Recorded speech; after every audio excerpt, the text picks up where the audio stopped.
Welcome back to this special edition of Hannity. Anti-Trump FBI agent Peter Strzok has been subpoenaed to testify before a public joint hearing of the House Judiciary and Oversight Committees next Tuesday. But according to Strzok's attorney, Peter Strzok may not comply with the subpoena. Watch this. Will your client comply with the subpoena or the request? Will he come on in and do another interview? My client will testify publicly soon, somewhere, sometime. We just got this subpoena today, so I don't know whether or not we are going to be testifying next Tuesday in front of these two particular House subcommittees. Why isn't it an automatic yes, Eitan? Because we have come to the conclusion, we've been forced to come to the conclusion that this is not a search for truth. It is a chance for Republican members of the House to preen and posture before their most radical, conspiracy-minded constituents. Joining me now with reaction is House Oversight Chairman, South Carolina Congressman TREY GOWDY. He's the author of a book with Senator Tim Scott called Unified. And TREY, thank you so much for joining us tonight. Yes, sir. Conspiracy theories he was talking about that Republicans to buy into this stuff. But I want to play a clip from Adam Schiff talking that you were one of the four horsemen of the apocalypse. So play this clip here. Sadly, here we have all too many members of Congress willing to prostrate themselves before the executive and give him anything he wants. You want to name names? Which members of Congress are in this cult-like group that you're suggesting? Well, the four horsemen of this apocalypse have been Devin Nunes and TREY GOWDY, Mark Meadows, and Jim Jordan. They have been leading the charge, basically to require the Justice Department to give them materials that can be leaked or fed or misrepresented, like the infamous Nunes memorandum, in the service of the president. Interesting comments from Mr. Schiff. Mr. GOWDY, how many times have you met and interacted with Donald Trump? I have never met President Trump, never had a conversation with him. I do want to get to Strzok and Page in a second, but Jason, initially I took that as a compliment. I'm a huge Ric Flair fan, so anytime somebody says you're part of the Four Horsemen, I thought it was a compliment. It was my wife who later said, I think he's talking about those four guys from the book of Revelation, so that's not a compliment.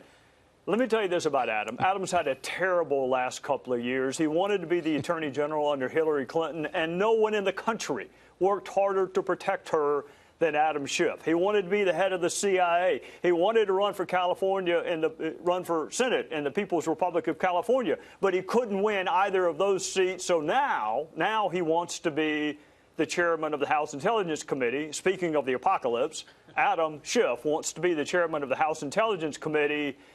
If you ever have, I don't know, a couple of free months with nothing else to do, I want you to go back, Jason, and think of all the things you would not know if you had taken Adam Schiff's advice. You wouldn't know the spontaneous reaction to a video was a hoax in Libya. You would never have read the first Chris Stevens email. You wouldn't know that Hillary Clinton had this unique email arrangement with herself because Adam Schiff did everything in his power to keep you from finding out. You wouldn't know about the dossier. You wouldn't know who funded it. You wouldn't know it was used in a court proceeding. You wouldn't know about Strzok and Page. In fact, you wouldn't even be having a show tonight.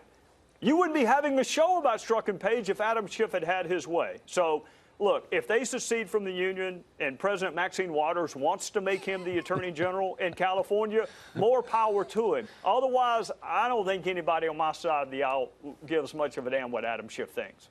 Well, he certainly gets out there and says it a lot, whatever it is he's saying, but he has, I think, misled and misused that position from my own personal vantage point time and time again.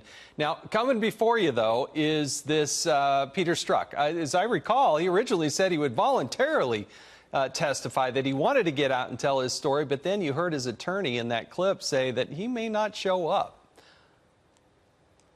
Well, I'm certainly sorry if anyone hurt his feelings last week during the 13 hours we spent. But the only thing I did was go over what he had written.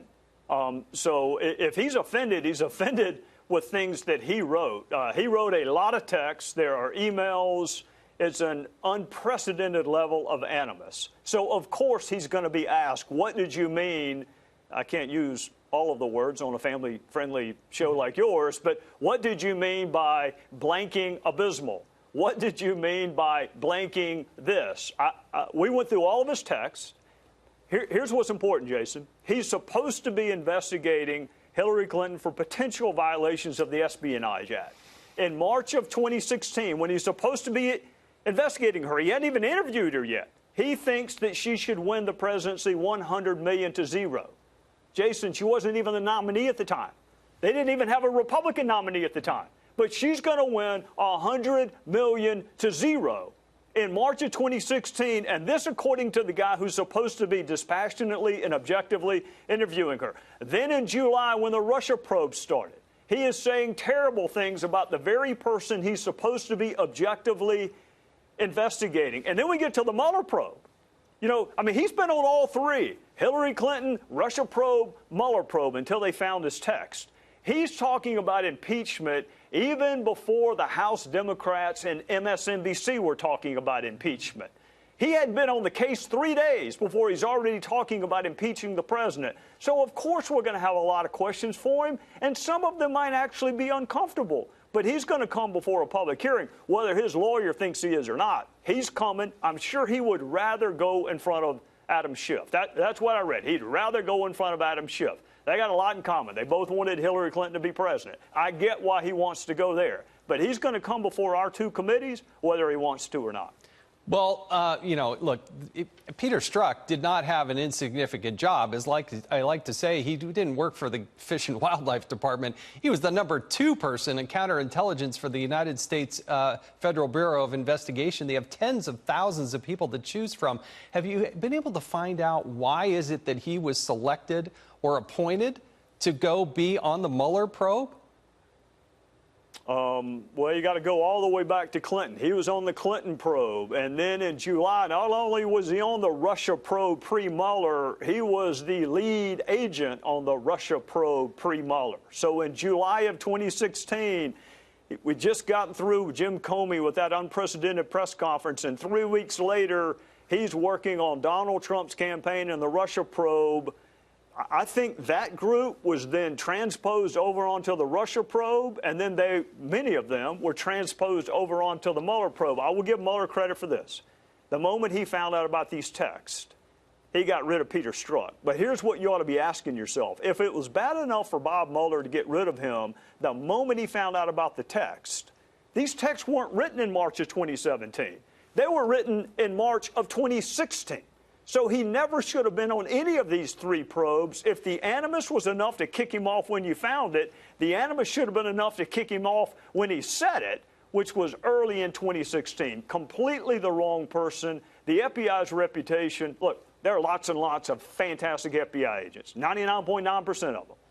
But to pick this person, and not just him, Lisa Page and other heretofore not identified FBI agents. You remember when Jim Comey, I think you were in the committee room, when Jim Comey said the FBI didn't give a hoot about politics? Yeah. Go read these texts. They gave a lot more than a hoot about who was going to be the Democrat nominee and whether Donald Trump would win. Well, real quickly, because I only got a few seconds, Lisa Page was on the other end of those texts. What's going to happen with her? She's coming too. I mean, I heard your guests that were on before me, Jason. I just disagree with them. I think anytime you have a chance to spend 12 hours with a witness, you ought to spend it. I get 5 minutes with Peter Strzok in a public hearing. Yeah. I got 10 hours with him last week. So we're going to interview her, and then I hope we have a public hearing with her. But it's more important to me that all these questions get asked on the record. Talk about, I mean, if you want a serious investigation, pick the 10 hours over the 5 minutes is what I would tell my fellow citizens. Yes, and they need to get the documents from the Department of Justice. Trey Gowdy, thank you so much for joining us tonight.